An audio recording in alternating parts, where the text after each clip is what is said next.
Dulce, thank you so much. Sunrise Collective, how are we doing on the second day? Had some food, energetic, ready to go. And I'm so sorry that Jose could not make it. He absolutely wanted to be here, as you were saying, Dulce, and he is definitely here in spirit. In fact, he did give a special message to all of you, which I'll share in just a moment, that he forwarded on to me. But I'd like to introduce, first off, our panels, who are really, really awesome. And again, this section, this particular panel that we have is Telling Authentic Immigrant Stories with Defined American. So first off, I'd like to introduce our guest, Carlos López Estrada. Carlos is an Academy Award-nominated filmmaker from Mexico City. He is here at Sundance supporting Didi, who saw that. It's a film he produced about a Taiwanese-American teenage boy wrestling with a complex inner sense of identity, for those of you not familiar with it, and a moving love letter to immigrant parents. Now, his production company, Anti-Gravity Academy, develops and produces Anti-Gravity Academy. I did it for the second time. All right. Develops and produces independent projects with the aim to uplift stories and creators from underrepresented communities. Carlos's debut film, Blind Spotting, premiered opening night at the Sundance Film Festival in 2018 and was subsequently released by Lionsgate Entertainment. Carlos was also nominated by the DGA for Outstanding Directorial Achievement of a First-Time Feature. And his third film, Raya and the Last Dragon, that was released by Disney in 2021. You got some work to do, don't you? Yeah. Right. Omar Kamara.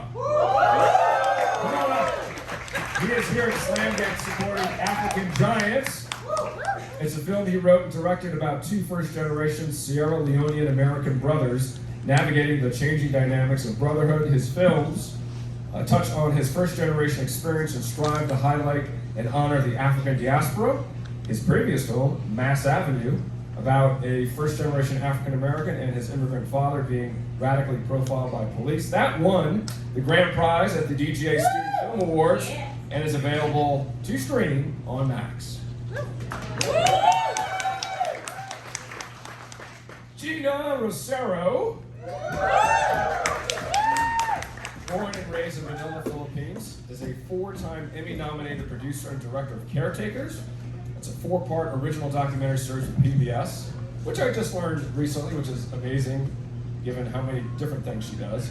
Her award-winning memoir, Horse Barbie, that released on May 30th, 2023 by Penguin Random House Imprint. The Dial Press is the recipient of the 2023 Them Now Awards for Literature. She is a 2023 Glamour Woman of the Year. And again, making history as the first Filipina to receive that honor. Alessandra La Coraza.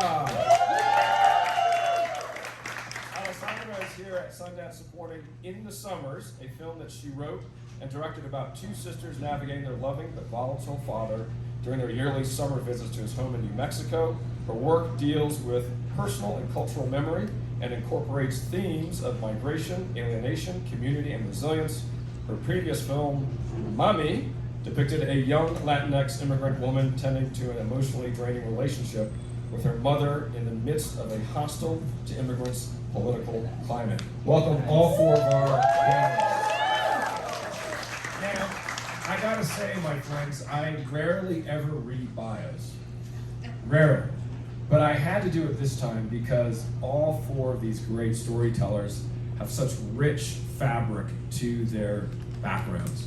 And so I wanted to give rightful due to everything that you've done in short. So let me start with this. I'm going to start with, thank you so much. These are my crib notes for the new report out, which you should absolutely read, which I did.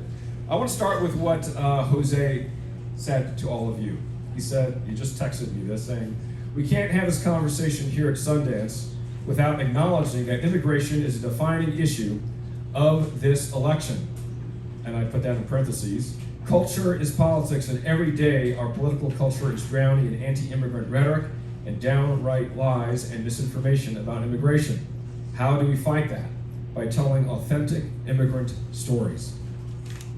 Jose Antonio Vargas, circa 2024, 3 hours ago. Hey, let's start with this, Carlos. What is, and react to what Jose said here, what is an authentic immigrant story?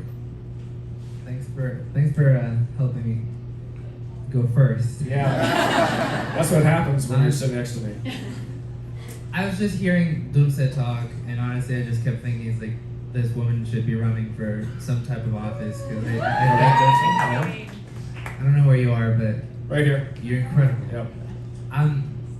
What does it mean? That's such a hard question.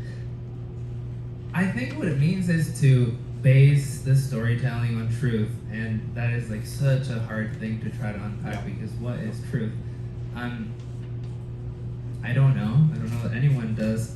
What it means to me is to use our power as storytellers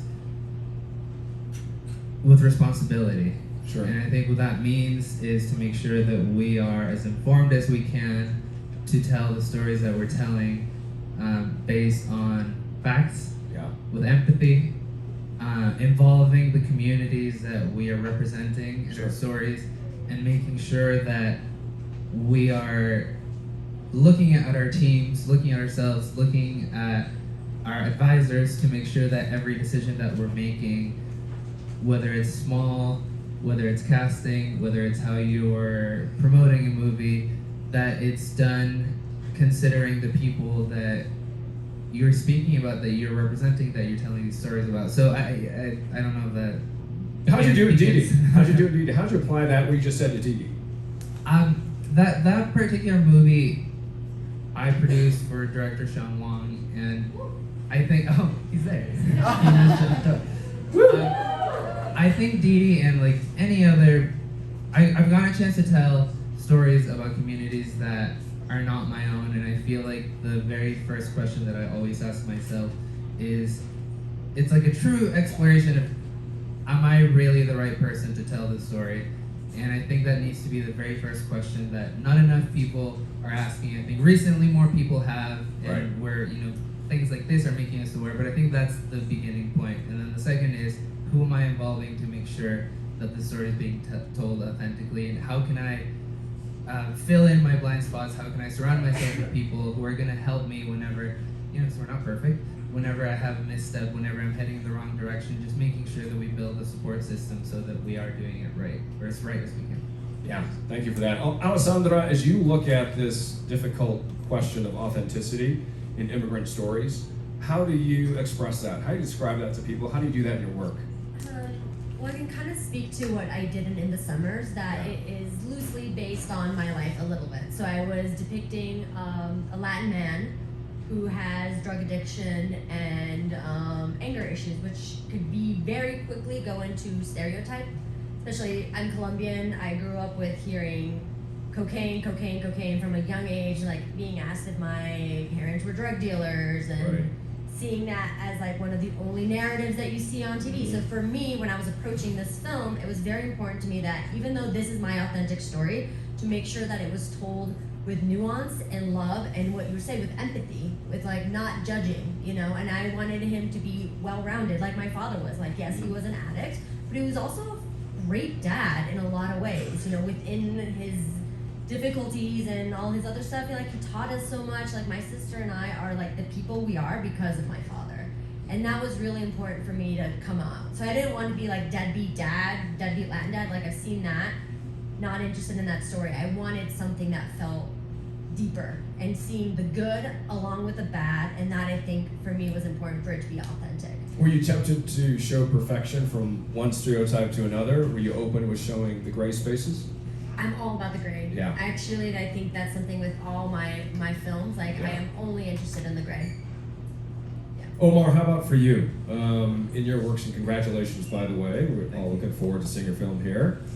Talk about, as well, that idea of how you reach the idea of authenticity and expression of your work.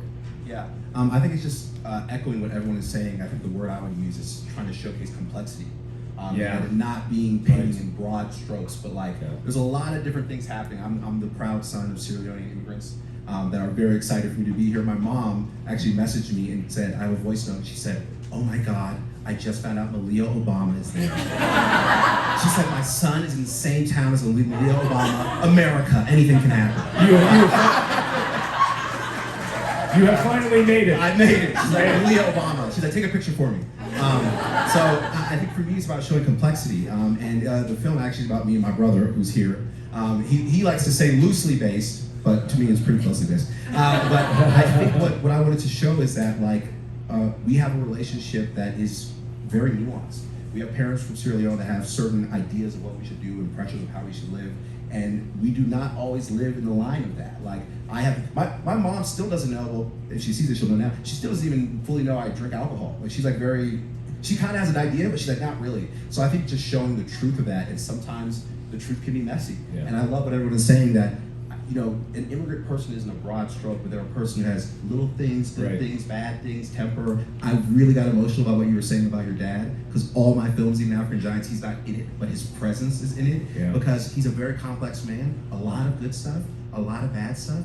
I love him to death, and I know I wouldn't be sitting on the stage without him. And so it's just painting the truth of it. So complexity, I think that was what I would say. Complexity, yeah, great point. Geena, you've told so many complex stories in ways that we can actually understand and access emotionally and intellectually. As you have thought through how to tell these stories authentically, what's one of the best practices you can share with us about how you did it? How I did it? Yeah. I guess I'll start perhaps referencing my memoir, Horse Barbie, that came out last year. You were everywhere. I was everywhere, apparently. Good thing. It's also my first Sundance, y'all. Like, look at this space, right? I mean, starting here, amazing. I'd say this, I was, a little backstory here, I was born and raised in the Philippines. I've lived half of my life in the Philippines, half in the US. I'm a very proud transgender Filipina. So, especially in this current climate that we are right now. When I was writing Horse Barbie, there was a lot of expectation of explaining my identity, like making those markers about what is right, all those things, right? There's a lot of those expectations. But when I was writing that, I think for me, it was all about, let me just tell this story of my journey from the Philippines, who at a young age started joining transgender beauty pageants, where it's a big part of our culture in the Philippines. Transgender beauty pageants go alongside with Catholic celebrations.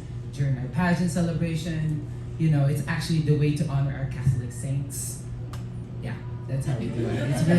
It's actually considered our national sport. It is, and it happens throughout the Philippines. So starting there to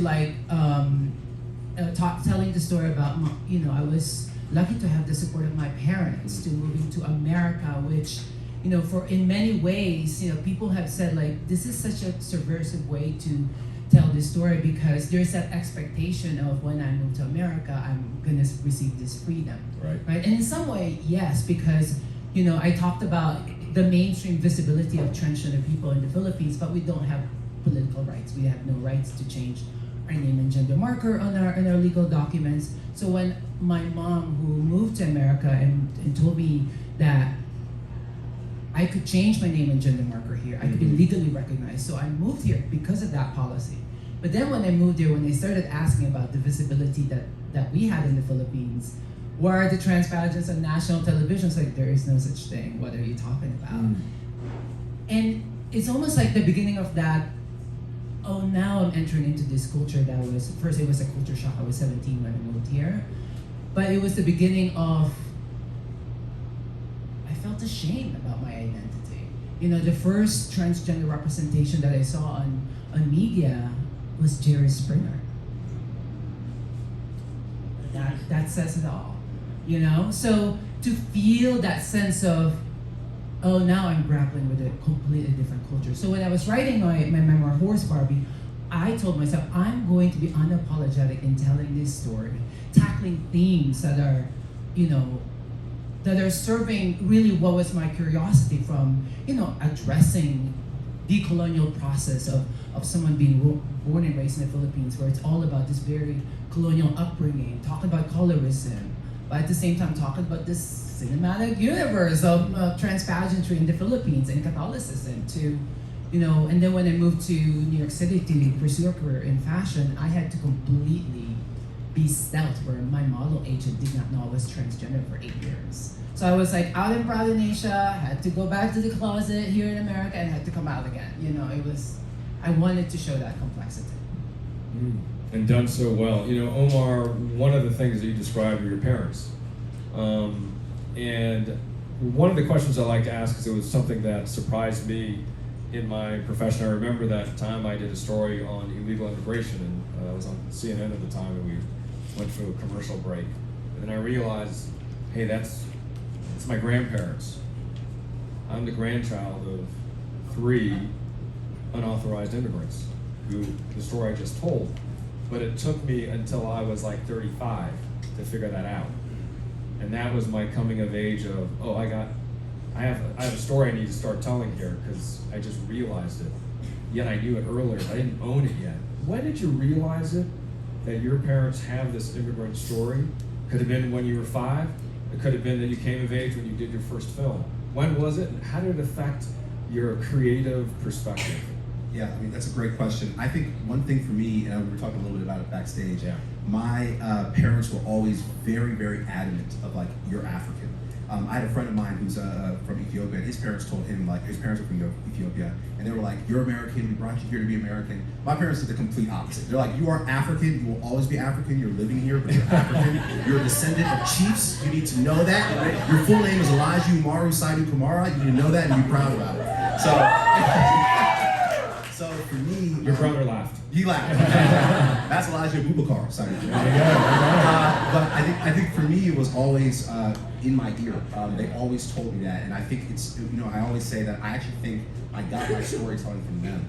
Both my parents are like phenomenal orators. Like they sit at the kitchen and we all sit around them, and they literally would just talk for hours. We'll get home at 7 p.m. We'll go into 3 a.m. and them telling us all these stories of their village in Fatigu, back home. Yeah. My dad tells me stories of how he was taxi driving when he first came to the U.S. and washing dishes and doing everything to make it happen. So they kind of have always told me, and it's been downloaded in my DNA. So what's funny is when I started to tell my stories, and I was developing my short at AFI, I just was writing my experience with what I know, my parents know. I was shocked by how confused the people were. They're like, wait, what? Like I remember, like my dad told me once, and it's actually like the opening of my short Mass Ave. He goes, if you ever disrespect me, I'll skin you alive. And he said to me when I was young, and so I put that in because I was like, oh, it impacted me a little bit, but it's no big deal. And at AFI, my mentor goes, well, if we're gonna start the film like this, at the end of the film, the dad needs to take a knife, put it to his son's neck, so we really know he means it. And I'm like, my dad would never actually skin me alive. He's trying to say, don't disrespect me, respect your elders. That's like a cultural thing. So it was funny to try to explain these little nuances to people. Yeah. Like, I'm like arguing with people like, I swear he doesn't actually want to skin me alive. I'm saying that. But that's what I think has been so refreshing about me telling these stories. I'm just putting little details like that in there, and people going, oh my God. And from all different backgrounds, Chinese, they're like, my dad said something similar. My dad did the same thing. So, it's the corny thing, the more specific, the more universal. But I found that just by telling the truth, like people relate to it more. Yeah. And they haven't seen it as much. So that's what I'm excited about. Yeah, so it was in the water is what you're saying, or in the knife in your case. Yeah. And you carried it through all of your creative works. Yeah, my short is about me and my dad. This one's about me and my brother with my dad's presence in it. So it's all just little cultural nuances, conversations that we've had. I'm fortunate that my brother and my fiance, Aaliyah, who's here as well, they allow me to, when we're in the middle of a conversation, to stop and take out my notes document and go, you just said something that is so fascinating, and write that note down. And I literally will copy and paste a lot of the dialogue in that movie about being first generation, us being bullied as kids on the bus. People used to call us burnt cookie, sing the Lion King anthem and stuff when we came in. That stuff's in the movie. We do it with a little bit of humor. There's a little seriousness in there too. But it's literally just copying and pasting that stuff and putting it in there. So yeah, it's like it's in all my work. And hopefully in future projects as well. So, ladies and gentlemen, Omar, in his next question and his answer will actually reference his great aunt, who's also here somewhere. Call out to other people. Alessandra, tell us about your migrant immigrant perspective and when that coming of age reality to your creative perspective happened. So I came to the U.S. when I was 5, and we moved to the outskirts of Seattle, where I was the only Latin person for as far as I could tell. And so I always knew I was an immigrant. I always knew I was different, and even though I looked pretty white, just like everyone else, it was still a marker. I was like, you're not this kind of white. You're a different kind of white. And so I kind of grew up with that, and then we moved to Florida, where everyone was Latin, and then there all of a sudden they're like, you're not Latin. And I was like, no, I was born in Colombia. They're like, on a plane? And I'm like, no, actually in the country. So I've always felt like an outsider in both places. But I think for me, in telling the story, there was no way that the dad was not going to be an immigrant, because that's just my experience. Like, it was important to me to, just to tell that story authentically. Like, why, of course he's an immigrant, like, why wouldn't he? And for me, it was also, the casting was important for him to be Latin American, not Spanish. That, for me, was a very big distinction. Like, they're like, oh, look at these great Spanish actors. I was like, not the same thing. And that was very important to me as well. Right. And for you, Carlos? Can you repeat the question? Sorry, I was very, very. How many family members do you have here in the audience? I have one. And You then, do? Yeah, I do. And then extended Didi family. I think there's a lot of us. I thought you were going to claim Omar's brother and his girlfriend.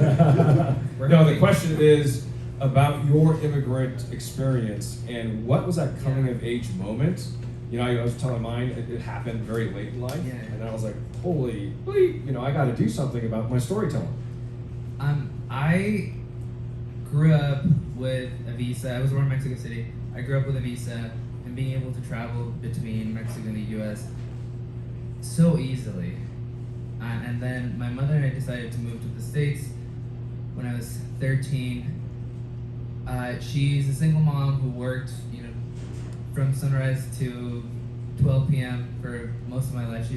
So she had this woman that would work with us at the house and would help her a lot, and she wanted to come up to the U.S. with us when we moved.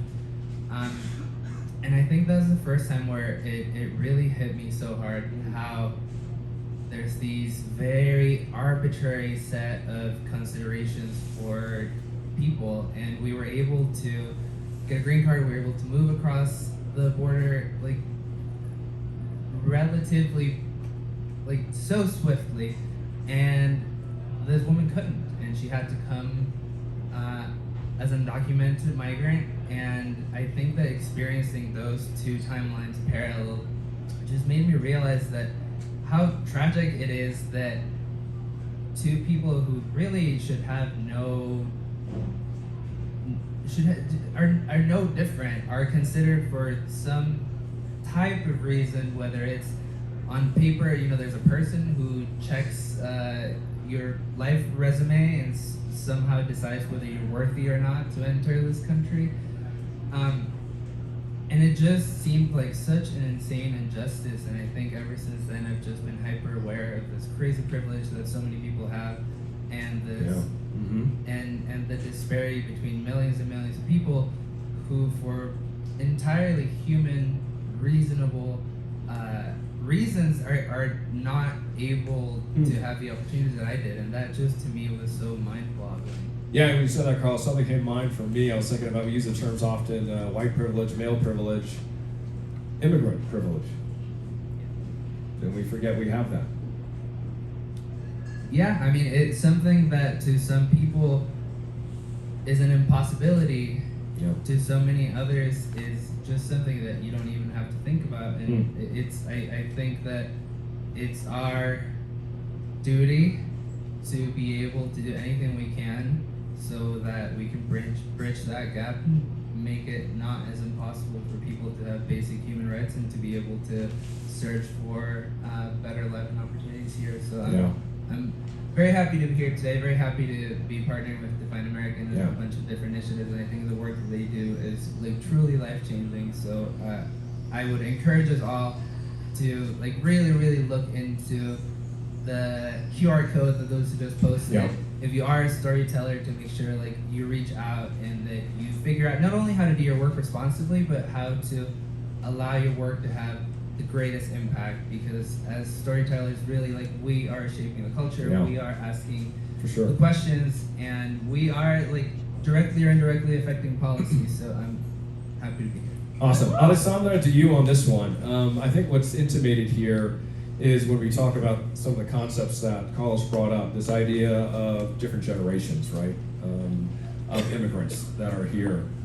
From your point of view and your generation as an immigrant and your immigrant story to the United States, when did you first see yourself portrayed in media, your story portrayed, your generation of immigration? That's hard. I think maybe the closest representation I've ever seen to my life, which is like a queer Latin person. I'm not even sure they were immigrants, but was the show Vida. That was the first time I was like, oh, okay, someone read my diary.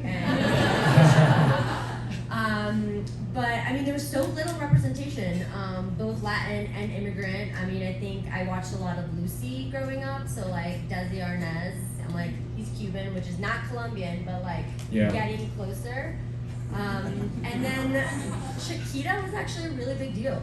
Yeah. You know, because in the 90s, there's so much talk about drugs and kidnapping and all this violence in Colombia, and all of a sudden this Shakira comes out with Pies Descalzos, and my dad like flipped out and bought like every CD he could find and was giving them out to all our neighbors. There was like so much pride in Shakira, and it made it, you know. Did he like, sign it too? I mean, you know, I'm not sure. I should look back on those tapes. That's fantastic. How about you, Geena?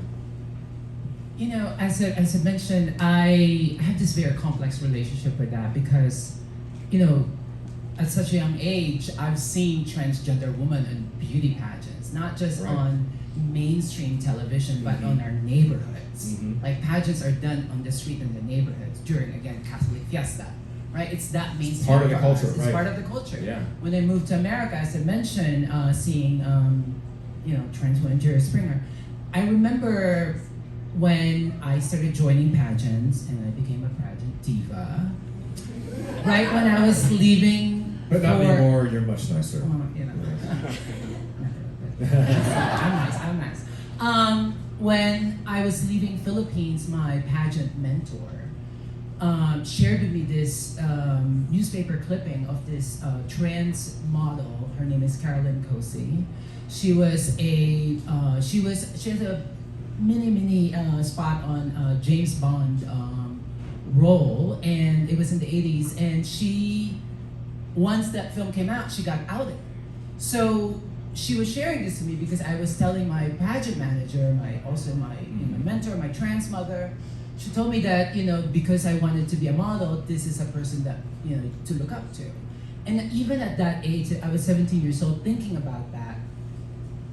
I was thinking that maybe someday I could be like her because she has done that. Right. But at the same time, it was also offering this sense of caution, because when she reached that high of visibility, she got outed and her career disappeared. It was a possibility and caution at the same time. So even when I moved to New York City to pursue a career in fashion, I was carrying both of that complexity. Like, I chose the most visible career. You know, I was in covers of magazines, in commercials and all that, while being invisible at the same time. You know, yes, I remember, you know, maybe I could be like Carolyn Cosi, and yes, some of the elements of her life kind of became my life. And she did Playboy, I did Playboy, you know, magazine cover. And everybody's got it's the phone crazy. out right now. And it's crazy how those things happen, but with that, what I'm saying, it's also, even writing this book is my way to heal, because that was tough, you know, and the mental anguish of having to remember that I could be visible but invisible at the same time constantly for 8 years took its toll. It got really dark. It was really bad. So to go to the other side, as I mentioned, it was a complex relationship when it comes to visibility and representation for me because of that experience from the Philippines to here. Thank you for sharing that. To Omar and Carlos, as much as we look at what might be called mainstream or on the big screen we are here at Sundance, there's also the small screen. I mean, for me, I think of American-born Chinese in terms of seeing things that actually represent my journey, as well. On the small screen, Wong Fu was also one of the ones I saw on the small screen, if you will. Talk about small screen and big screen. Where you see yourselves in media, in culture, for the first time? I think You can arm wrestle. By the way, please interrupt each other. This is not like talk. Feel free to interrupt each other. Yeah, I mean, I think for me, it was actually like in film school. It's funny, I almost don't even know if I was fully aware that I wasn't seeing my particular experience of my parents being from Sierra Leone, me being born here. And I even would even make it a little bigger, like you said, close enough, West Africans. Like I got a lot of love for Nigerians and Ghanaians as well. So for me, it's like, I think when I got to undergrad, it was the first time I ran into people who also from different cultures, like, but they knew what I was going through. And I think like, so the small films for me that in terms of like, they didn't play in maybe these massive theatrical runs, but Andrew Dosunmu has a film called Mother of George, which if you have not seen, is one of the most beautiful films I've ever seen, just in terms of the way people were dressing. That, like, since you make me emotional thinking about it now, I had not seen that on the big screen. And then for me, it's also cool, like, just in terms of like actors, like Idris Elba is half Sierra Leonean. That's cool. That's a calling card for us. There's a video where he like raps in Creole, which is like our broken English language. That's amazing. So for me, it's definitely it's growing. I think so one of the things we talk about in my film is how, like, I remember growing up when being African was like not cool. Yeah. And then now it's like Whiz Kid, Burna Boy, who's going to the Afrobeats Festival, and I'm like, oh, like it's cool now. Okay, cool. So definitely 10 Afro dances you should know. Yes, exactly. So it's growing now, and then I'd also like to shout out Stephen Queen for his series Small Acts. It's actually about Caribbeans, but when you want to talk about just something being close and feeling like your family, and also a film called Still Walking. It's here cause I always get self-conscious about pronouncing Coreda or Coreda, but this filmmaker, and I'm sure you guys all know, I saw this film and it's not from my culture, but the way in which the family dynamic was, the father-son dynamic, the father wanted the kids to be doctors. I watched it in film school, and I was like, this is the closest experience to my life. Still Walking is a masterpiece if you haven't seen it. So it's growing, but those are the films for me. I did notice you did not mention your great aunt, so Not this time. not this time. Carlos, to you, when was the first time you saw your story portrayed? I mean, I had a journey that I think is probably similar to a lot of people here. I came into this country, I had a thick accent, my vocabulary was very limited, so I kind of like turned inwardly and got really shy. And my vision of success as a person was, I was like, the day will come where I would fit in, and no one's going to, be reacting to when I mispronounce something, and no one's going to be. I'm not going to be like that guy who just came in and is sort of like infiltrating. Yeah. And that I think was really just for a long, long time, and the majority of my young adult life. I used to love Mike Nichols, and he was sort of like at the pinnacle. I was like, I need to. If I can ever do something like that, then I'm going to be a good director. And I think it took a long time for me to unlearn that.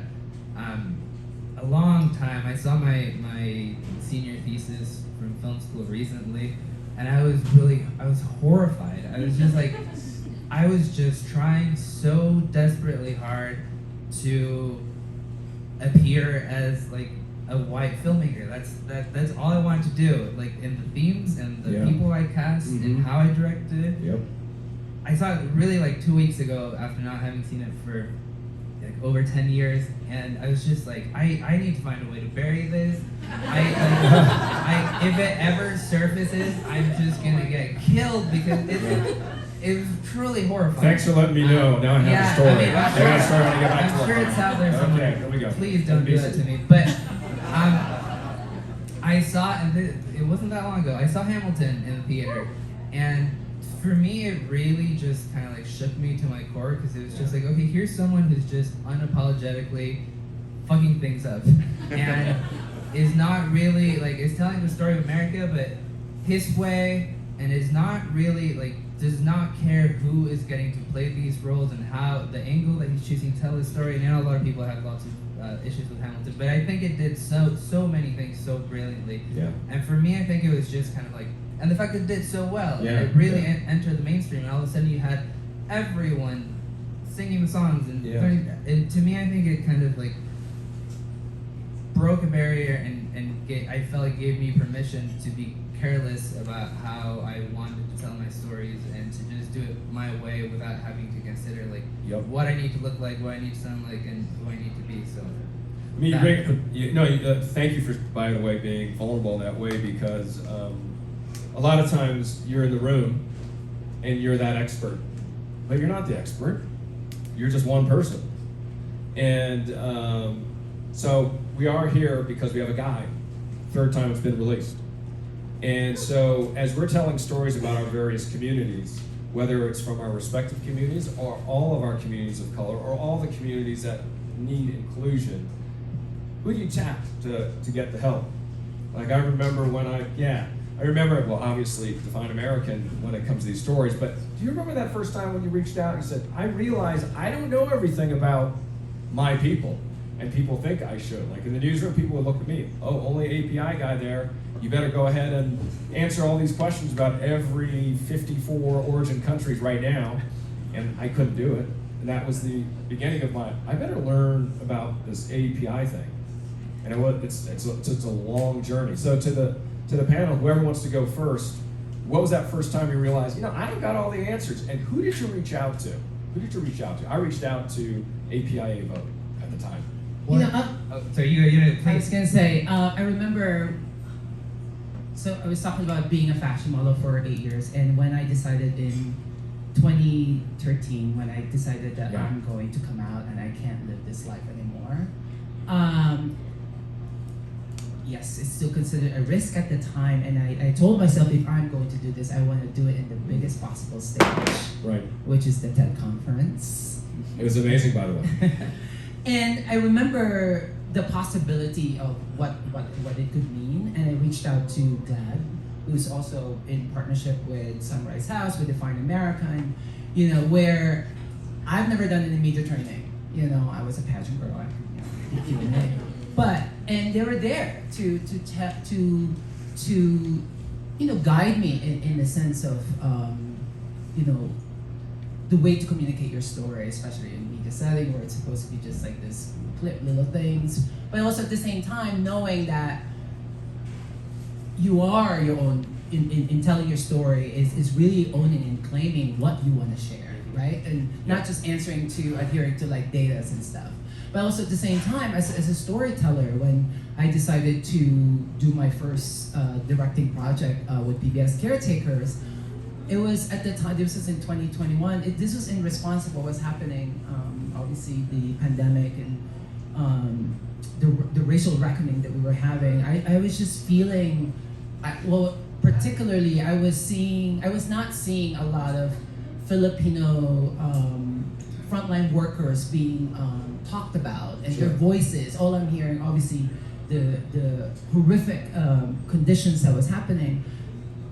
And I just remember thinking like, caretaking, it's such a Filipino, it's embedded in our culture. Correct, yes. So when I decided to tell that story, I reached out to the community the that I knew. knew. America, that's correct. And to tell that story from their perspective as well, from having for example, I did an episode which the first trans woman who was in the what's that singing competition, The Voice, right? She was the first trans woman in The Voice, and then when I think after The Voice they were touring, but then COVID happened, they can't tour. She went back and being a phlebotomist, and when she was a phlebotomist, she got COVID, and she got long haul COVID, and it ruined her voice. A singer who couldn't sing. When she was telling me the story, I was just like, I'm thinking of that last scene in The Star Is Born when Lady Gaga was singing I'll Never Love Again. Yeah. I was like, how could I capture that moment? Capturing her, Yes. Angel Bonilla, by saying, maybe I'll never sing again. She has recovered, but like going into the communities that know how to tell their story. 15 seconds for each of you. We're down to a minute and a half right now, so 15 seconds to the question to you very quickly. I use Wikipedia a lot. And Is that what it happened? sometimes I was like, I don't know this history. And how long ago, Alessandra? How long ago? Yeah. I Wikipedia all the time. No, when that first time they're like, oh, they're asking me a question about my community, I don't know, and I need to go to Wikipedia real fast. When did that happen? I mean, probably as in middle school. Yeah, something like that. I think something like that. But I think for me, I always just went to my community, asking my dad. I also grew up in Northern Virginia, which is very diverse. So I had a lot of friends from all different backgrounds. So you just went outside? Yeah, I just went outside. I'm like, hey, Tex, let's talk. Yeah. And a little Wikipedia too. Yeah, a little wiki. Do you remember that moment? When was it? 15 seconds? I don't know that I do, but I just want to piggyback on what you just said. I think it's really the answers in community, and most of the times the answer is always going to be community, your immediate community, but also there's amazing organizations like Define America, like CAPE, like Nalib, who are really just here to help us tell these stories, right? Okay. Define American has a sliding scale for independent production, so please use these resources because they're here to help us. So we are living today in 2024 is the largest number of migrants ever in the history of the world, ever. And in 15 seconds, what is the story you want to tell? Because of that dynamic, we're in 15 seconds. I'm already over, but you go first, Alessandro. I think the next story I want to tell is actually in the military, and because there's a lot of immigrants in the military, and I'm curious to see those experiences on screen. Geena, 15 seconds. I briefly talked about this earlier. My book, Horse Barbie, I told that in the most cinematic way. But I'll say this. I want to tell Horse Barbie in the most cinematic way. All right, we like that. We like 15 seconds. 15 seconds. I was not ready. Just say something. I will tell your story with you. Okay, for me, I'm gonna go very quickly. Two stories. I have one movie called Rice that's actually about a family trying to heal from domestic violence. Again, with that complexity, there's bad things happening, but it's also people in the process trying to heal. And then another movie that I'm doing is that I'm hoping to do is Tiger. It's an MMA movie about someone being ashamed with African identity that ends up ending not being ashamed and comes out with the Sierra Leonean flag instead of the American flag. Telling authentic immigrant stories. Thank you to our panelists. Thank you for